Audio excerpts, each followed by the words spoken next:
the fabulous FBI, Freedman Brothers Incorporated. Lee is the eldest at 39. Richard is 34. Anthony 31. And Michael is the junior at 27.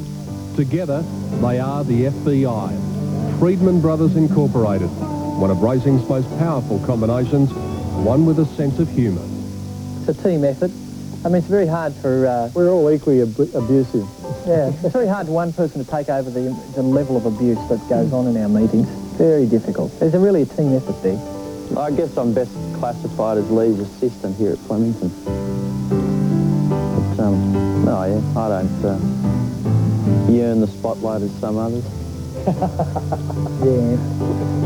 Anyone Not pointing the finger at anyone, but... Did you get the, the first towel when you were actually in charge of the operation? You know, did you become... I always had it.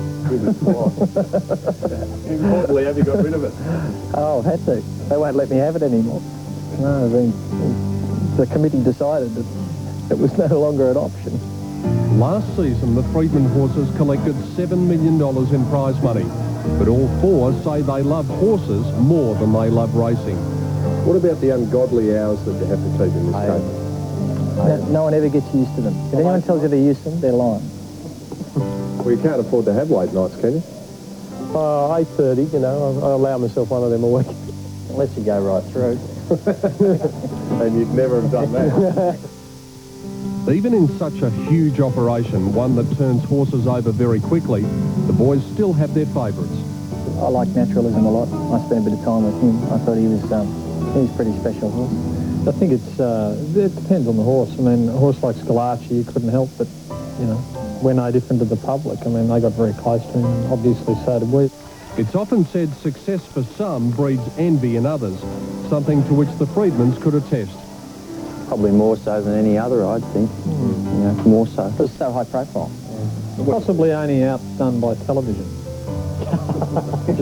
which is something you might be able to elaborate. Oh, no, look, I can't say too much at this stage.